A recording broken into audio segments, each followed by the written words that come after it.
오늘 아침에 우리의 삶의 가장 큰 전도지는 우리 자신이라고, 그래서 우리가 이 땅에서 만나는 사람들을 잡아먹는 복음을 전하는 그런 삶을 살아가자라고 함께 나누었는데 어떻습니까? 오늘 전도지의 삶을 좀 사셨던 것 같습니까? 우리가 하나님의 뜻대로 살려고 할 때 가장 힘들고 어려운 것 중에 하나가요, 바로 이런 겁니다.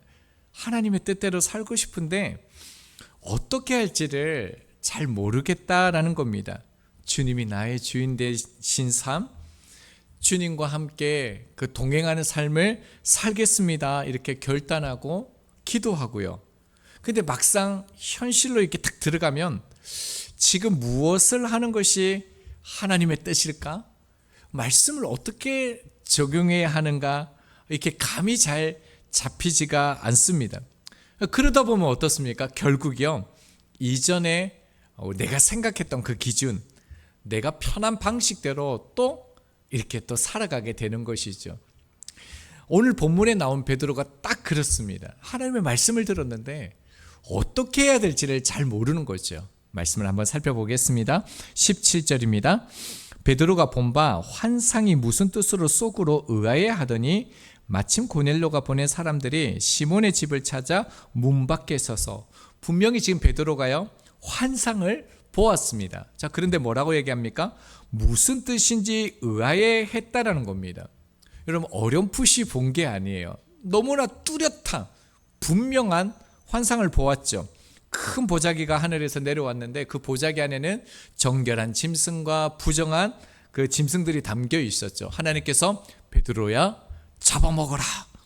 베드로는요, 주여 그럴 수 없나이다, 이렇게 거절을 했죠. 자, 그래서 하나님께서 다시요, 하나님께서 깨끗하게 하신 것을 네가 속되다 하지 말라, 그러면서 이 장면이 3번 반복되어집니다.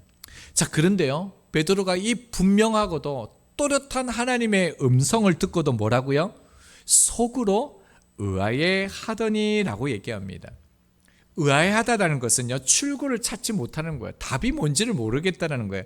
그래서 깊이 혼란스러워하는 상태를 말하는 게 의아해하다라는 단어입니다. 자, 그러니까 지금 베드로는 지금 이제껏요 율법을 지키면서 살아왔죠. 부정한 것을 멀리하는 것이 하나님의 뜻이라고 믿었습니다. 자, 그런데 하나님께서 이제요 그 부정한 것들을 먹어라 그러니까, 속되다 하지 말라고 그러니까요, 베드로 입장에서는 충격이었더라는 겁니다. 그래서 어떻게 해야 될지를 모르는 거예요. 이게 내 삶에 무엇을 말하는지 모르는 거예요. 자, 근데 그때 성경을 뭐라고 얘기합니까? 마침이라고 이렇게 얘기합니다. 자, 베드로가 환상의 의미를 붙잡지 못하고 깊이 고민하는 순간에요, 고넬료가 보낸 그 사람들이 도착했다라는 거예요. 계속적으로 하나님께서 말씀하시는 것이죠. 자, 18절을 보면 뭐라고 말합니까? 불러 묻되 베드로라 하는 시몬이 여기 유숙하느냐 하거늘. 자, 고넬료가 보낸 이들이 이곳에 정말로 시몬 베드로가 있습니까? 라고 묻죠. 자, 그런데요 19절 보면요, 베드로의 모습을 또 다르게 보여줍니다. 베드로가 그 환상에 대하여 생각할 때에 성령께서 그에게 말씀하시되 2 사람이 너를 찾으니. 지금 베드로가 의아해하는 거예요. 혼란스러워하는 거예요. 근데 또 시간이 지납니다. 그러니까 베드로의 상태가 지금 어떻습니까? 생각하고 있다라는 거예요. 자, 그런데 얼마만큼 지금 베드로가 깊이 생각했냐면요, 본문에서 사용되어진 이 생각하다라는 이 단어가요, 신약 성경에서 유일하게 본문에서만 사용되어지는 단어입니다. 그러니까 지금 베드로가요 깊이 있게 골똘하게 집중하여서 지금 이 상황에 대해서 묵상하고 지금 생각하고 있다라는 거예요. 오늘 이 모습을 우리가 주목해 볼 필요가 있습니다. 지금 베드로가요 기도가 끝났습니다. 그렇죠? 말씀 듣는 것이 끝났습니다. 그런데 지금 뭐 하고 있다고요? 계속 생각하고 있다라는 거예요. 밖에서 지금 자기를 찾는 사람이 왔습니다. 그런데도 베드로는 그와 상관없이요 신경 쓰지 않고요 계속 묵상하고 있다는 거예요. 계속 하나님의 뜻을 구하고 있다는 거예요. 여러분, 이 모습은 우리 가운데 굉장히 도전이 되는 부분입니다. 여러분, 보통 우리는 어떻습니까? 집에 있을 때나 어디 있을 때 막 기도하다가 핸드폰이 울리면 어떻게 합니까? 바로 막 쏜살같이 확인하지 않습니까? 막 기도하다가 또 말씀 묵상하다가 조금만 다른 일이 생기면 어떻습니까? 생각하는 거 바로 멈추고 이거 바쁜 거 하고 막 이거 하고 우리의 마음이 흩어지지 않습니까? 근데 베드로는요 지금 그렇게 하지 않았다라는 거예요. 이 말씀이 무엇을 뜻하는지, 내 삶에 어떻게 적용해야 될지 깊이 있게 지금 묵상했다라는 거예요. 지금 바로 보이는 그런 상황 앞에 조급해하지 않았다라는 거예요.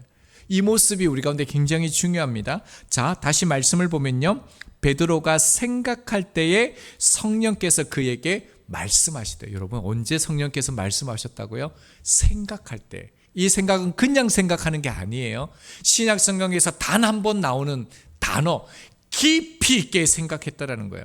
그래서 원문으로 보면 19절에 그 번역되지 않는 이두라는 단어가 하나 있어요. 주목하라라는 단어가 있는데요.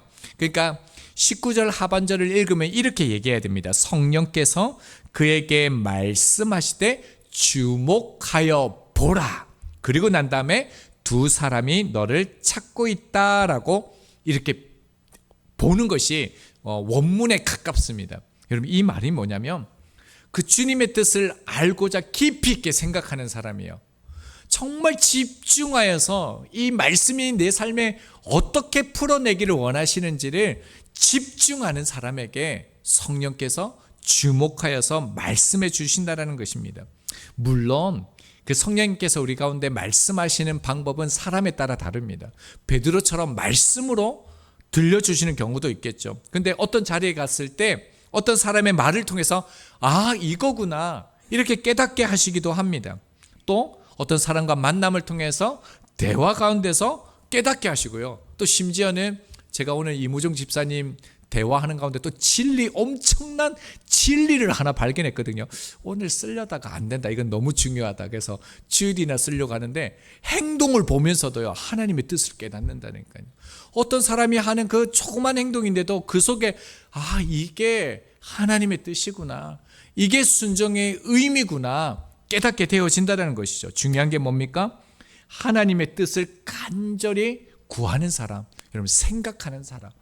예배가 끝나고 난 다음에도 그 말씀을 붙들고 내 삶에서 묵상하고 생각하는 사람들에게 반드시 하나님께서 말씀하여 주신다는 거예요.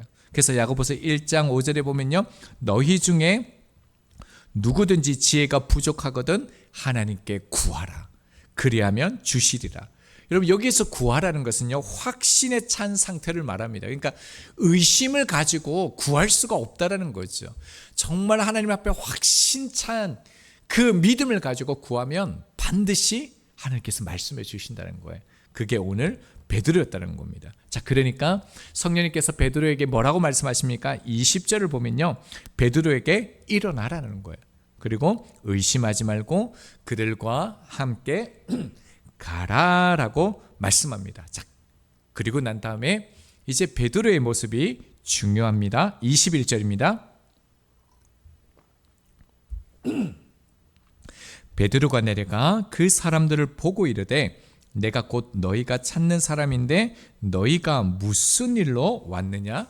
여러분, 지금 베드로의 모습을 우리가 보고 있는데요, 베드로가 기도했습니다. 환상을 보았습니다. 깊이 묵상했고 생각했습니다. 성령의 음성을 듣고 지금 일어나 내려왔습니다. 지금 일어나는 상황을 다 알고 있습니다. 확신을 주셨습니다. 자, 근데 내려가서 베드로가 뭐라고 얘기합니까? 너희가 무슨 일로 왔느냐? 여러분, 이렇게 물으면 안 됩니다. 왜 왔는지 베드로는 다 알고 있습니다. 그런데 베드로는요, 또 무슨 일로 너희가 왔느냐 묻고 있죠. 여러분, 이게 무엇을 말하는 걸까요? 여러분, 생각이 바뀌는 것, 생각을 깨닫는 것과 실제 삶에서 행동이 바뀌는 것은 다르다는 겁니다. 여러분, 말씀을 듣는 것보다 그 말씀대로 현실에서 움직이기가 훨씬 더 어렵습니다. 여러분, 지금 베드로가 그런 상태라는 거예요. 19절 하반절을 보면요, 두 사람이 너를 찾으니라고 말씀하셨죠. 자, 그런데요, 지금 베드로 앞에는 누구가 있냐면 하인뿐만 아니라 군인도 있습니다. 여러분 성령님께서 군인은 온다라고 말씀하지 않았거든요. 여러분 베드로는 트라우마가 있습니다. 뭡니까? 예수님을 전하다가 군인들에게 잡혀간 경험이 한두 번이 아니거든요. 여러분 잡혀가서 매를 맞았던 적이 한두 번이 아니에요. 그런데 갑자기요 현실의 말씀을 따라서 딱 왔는데 현실에 뭐가 있습니까? 군인이 있는 거예요. 자기 현실에 딱 부딪히니까 두려움이 생기는 것이죠. 그럼 저희도 이건 마찬가지입니다. 오늘도 우리가 예배 드리면서 저희가 좀 더 주님 뜻대로 살겠습니다. 사랑하는 삶을 살겠습니다. 용서하는 삶을 살겠습니다. 내어주는 삶을 살겠습니다. 딱 그런데요. 막상 현실에 가면 그 원수가 또 있는 거예요. 정말 인간 같지 않은 그 사람이 또 있는 거예요. 나를 그렇게 괴롭힌 사람이 현실 앞에 딱 나타나면 어떻습니까? 마음이 다 깨져버리는 거죠. 여러분 이게 지금 베드로라는 것이죠. 행동이 그만큼 어렵죠. 자, 그런데요. 자, 22절을 봅니다. 그들이 대답하되 백부장 고넬료는 의인이요 하나님을 경외하는 사람이라 유대 온 족속이 칭찬하더니 그가 거룩한 천사의 지시를 받아 당신을 그 집으로 청하여 말을 들으러 하느리라 한대라고 말합니다. 자, 22절은요. 10장 2절의 내용과 거의 똑같습니다. 지금 고넬료가 보낸 사람들이다. 하나님께서 베드로를 청하라 했기 때문에 온 사람이다. 이렇게 베드로에게 안심할 수 있도록 말하는 것이죠. 자, 그렇다면요. 이제 베드로는 두려워할 게 없는 거예요. 안전하잖아요. 명확하잖아요. 말씀도 들었고 이제 그 사람들이 나를 잡으러 오는 것도 아니고 해하는 것도 아닙니다. 완전하죠. 자, 그런데 이상한 장면이 딱 나옵니다. 23절 상반절을 볼까요? 베드로가 불러들여 유숙하게 하니라. 저는 이 말씀 보면서 좀 이상했어요. 여러분 지금 모든 것이 다 분명했습니다. 하나님의 뜻이 어떤 것인지 딱 깨달았거든요. 그러면 지금 베드로가 고넬료가 있는 가이사라로 가야 됩니다. 지금이 정오쯤 이제 그때부터 기도했으니까 늦어도 한두 시 더 됐을 수도 있지만 여러분 고넬료는 오후 3시에 하나님의 사자를 만나고 즉시로 오후에 그 종들을 보냈거든요. 그러면 베드로도요 지금 즉시로 확신하고 분명하게 깨달았다라면 여러분 지금 당장 가이사로 가야 됩니다. 그리고요 분명히 성령님께서 그들과 함께 가라라고 하셨습니다. 그런데요 베드로가 뭐라고 얘기합니까? 불러들여 유숙하게 하니라라고 말합니다. 이 말은 같이 잔다라는 거죠. 왜 그럴까요? 여러분 지금 베드로가 여전히 갈등하고 고민하고 있기 때문에 의심하고 있기 때문에 가지 않는 것처럼 보입니까? 저는 그렇게 보지 않았습니다. 지금 베드로가요 완전히 말씀 앞에 순복하는 겁니다. 이제 베드로 자신의 한계, 경계를요 완전히 넘어갑니다. 베드로는 이제 말씀을요 완전히 자기 걸로 받아들이는 거예요. 지금 가장 어려운 자기 자신과의 싸움 가운데 지금 베드로가 나아가고 있다는 거예요. 어떻게 알 수 있냐면요 지금 베드로가 어디 있습니까? 사도행전 9장 43절을 보면요 베드로가 요빠에 여러 날 있어 시몬이라 하는 무두장의 집에서 머무니라. 지금 무두장의 집에 머물고 있습니다. 여러분 잠을 자는 것보다 더 율법에서 강하게 금지하는 것이 무엇인지 아십니까? 음식을 같이 먹는 겁니다. 여러분 음식을 같이 먹는다는 것은 뭐냐면 너와 내가 하나다라는 겁니다. 내가 너를 받아들인다라는 겁니다. 자, 그런데요 지금 이 무두장이의 집에 있으면서 이제 누구까지 불러드립니까? 19절 하반절 다시요. 두 사람이 너를 찾으니. 자, 두 사람이 너를 찾는다라고 얘기했는데요. 정확하게 10장 7절을 여러분 한번 보시겠습니까? 하반절에 보면요. 집안 하인 둘과 부하 가운데 경건한 사람 하나를 불러. 그럼 총 몇 명이 됩니까? 몇 명이죠? 3명이 되죠. 집안 하인 둘, 그리고 경건한 사람, 군인 1명, 3명이죠. 근데 본문에서는요. 2명이 왔다라고 지금 기록되어져 있죠. 1명이 사라진 걸까요? 어떻게 된 거죠? 성경 잘못 기록됐습니까? 그렇지는 않습니다. 원문에 보면 정확하게 3명이라고 번역되어져 있습니다. 근데 여기에서는 의미를 좀 더 분명하기 위해서 이렇게 기록한 것 같습니다. 하인 둘은요 고넬료의 말의 증인이 되기 위해서 한 명이 온 게 아니라 두 명이 증인으로서 와서 베드로를 모셔가기 위해서 온 사람입니다. 자, 그렇다면 군인은 왜 따라왔을까요? 최정예 부대의 군인은요, 베드로의 신분을 보호하기 위해서 온 사람입니다. 이 군인은요, 로마 이탈리아 부대의 소속입니다. 자, 다시 23절 보십니다. 베드로가 불러들여 유숙하게 하니라. 자, 무두장이의 집에요, 누가 들어옵니까? 하인, 종이 들어옵니다. 그리고 또 누가 들어옵니까? 로마 정예 부대의 군사까지 지금 들어와서 유숙하게 되어집니다. 여러분, 유숙하다는 단어가 중요한데요, 낯선 사람을 손님으로 영접한다라는 거예요. 이런 환대한다라는 거예요. 머물게 한다는 뜻을 가지고 있습니다. 여러분, 이건 엄청난 사건이에요. 여러분, 베드로가 앞에 어떤 사람이었다고요? 이방인을 향하여 14절 보면요, 베드로가 이르되 주여 그럴 수 없나이다. 어떻게 이방인과 같이 있을 수 있습니까? 어떻게 이방인과 밥을 같이 먹을 수 있습니까? 어떻게 이방인과 같이 주님을 따를 수 있습니까? 이전에도 그런 적이 없었고 지금도 그렇게 할 수 없고 앞으로도 그렇게 할 수 없습니다라고 말했던 사람이 베드로였습니다. 근데요, 지금 보십시오. 율법으로 보면 존재 자체가 부정인 무두장이에요. 그리고 그 당시에 종은 하인은요, 인간 취급도 안 했죠. 그 존재 자체가요, 사회적으로 아무 필요도 없는 그런 물건과 같은 노예였습니다. 당연히 이방인이지요. 그리고요, 자신을 잡아가고 때리는 로마 군인과 함께 한 집에 모여서 지금 뭘 합니까? 함께 식사를 하고요, 함께 같이 밤을 보내게 되어집니다. 여러분, 이게 우리는 그냥 유숙했구나 이렇게 볼 수 있는데 그 당시로 보면요, 이게 정말 보통 일이 아닌 겁니다. 여러분, 이거는 혁명적인 일입니다. 있을 수 없는 일이 일어난 겁니다. 하나님의 섭리가 아니면, 그리스도 안에서가 아니면 이런 일은 절대로 일어날 수도 없고 그들이 함께 할 수도 없고 만날 수 없는 사람, 같은 곳에 있을 수 없는 사람들이 지금 있게 된 것입니다. 무엇을 말합니까?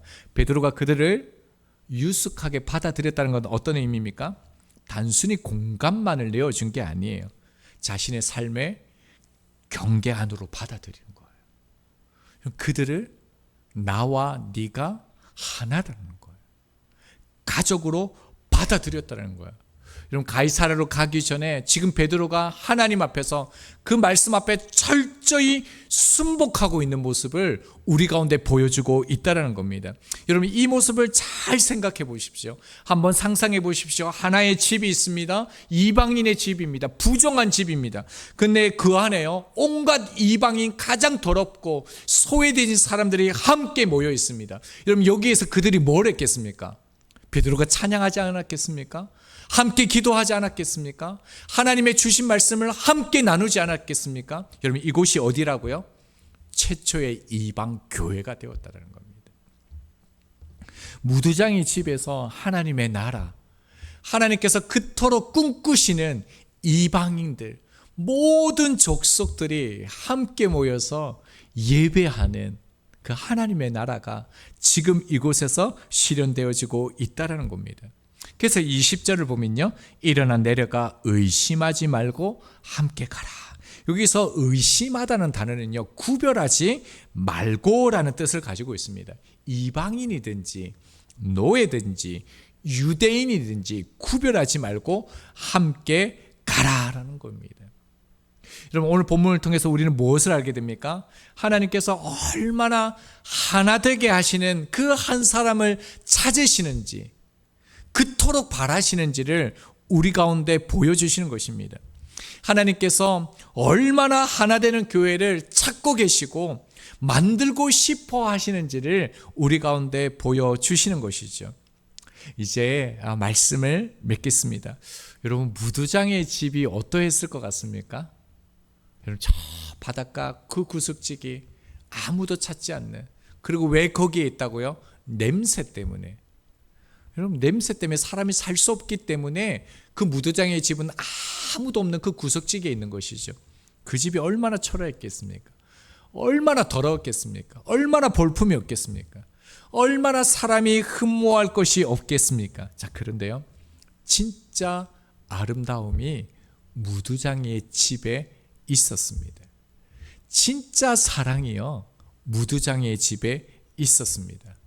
왜요? 하나님께서 그곳에 함께 계시기 때문입니다. 우리의 모습이 무두장이의 집과 같이 되기를 정말 바랍니다. 우리의 생각이 넓어지고 넓혀져서 정말 다양한 사람들을 품을 수 있는 저희들이 되었으면 좋겠습니다. 특별히 사상, 철학, 심지어 정치가 다를지라도 우리의 집이, 우리의 생각이, 우리의 마음이 무두장이의 집과 같았으면 좋겠습니다. 모든 사람을 이해하고 품을 수 있는 무두장이의 집뿐만 아니라 우리 교회가요, 무두장이의 집과 같은 교회가 더욱 정말로 되면 좋겠습니다. 입으로는 주님을 시인하지만 삶으로는 부인하는 사람들이 너무 많습니다. 교회의 존재 이유는 교회의 유지와 확장이 아닙니다. 예수님이 하시는 일을 이어가는 데 있습니다. 오늘 이거 작업하고 난 다음에 집사님하고 이렇게 막 대화를 했었거든요. 그래서 우리가 반찬 나눔하는 거 뭐 이런저런 얘기하면서 이무종 집사님께서 뭐라고 말씀하셨냐면, 반찬 나눌 때 하나를 하더라도 정말 값지게, 귀하게, 소중하게 그렇게 했으면 좋겠다라는 말씀을 하셨습니다. 정말 우리 교회가 그랬으면 좋겠습니다. 상식을 넘어가고 효율성을 넘어가고 정말 사랑하는 마음을 가지고 베드로처럼 모든 것을 끌어안을 수 있는 그 경계를 넘어가는 그런 교회가 되길 정말 바랍니다. 여러분, 그렇게 되기 위해서는요, 베드로전서 2장 24절입니다. 친히 나무에 달려 그 몸으로 우리 죄를 담당하셨으니 이는 우리로 죄에 대하여 죽고 의에 대하여 살게 하려 하심이라. 그가 채찍에 맞음으로 너희는 나음을 얻었다. 여러분, 우리가 나음을 얻은 거, 회복을 얻은 거, 여러분, 우리가 구원을 얻은 거, 사랑을 얻은 것은 전제가 있습니다. 예수님이 채찍에 맞으셨기 때문입니다. 여러분, 이것은 무엇을 말합니까? 여러분, 우리가 섬기고 사랑하고 무두장의 집과 같은 그런 하나님의 교회가 되기 위해서는 반드시 전제가 필요합니다. 희생과 헌신, 기꺼이 그들을 섬기기 위해서 채찍에 맞는, 도저히 합리적이지 않고 이성적이지 않는 그들을 받아들이고 수용하는 모습이 필요하다는 겁니다. 저희들이, 또 우리 교회가요, 더욱더 이 지역의 분들 뿐만 아니라 우리를 만나는 사람들이 있잖아요. 비판과 정죄가 아니라, 또 눈물과 고통을 외면하는 게 아니라 우리가 그들을 기꺼이 유숙할 수 있도록 환대하고 영접하고 축복할 수 있는 저희들이 되었으면 좋겠습니다. 그래서 더더욱더 다른 사람에게 사랑을 강요하지 않고 우리가 사랑을 하고 예수님을 믿는 그런 사람 되게, 또 우리 교회가 정말 무두장애와 같은 그런 교회 되게 간절히 소망합니다.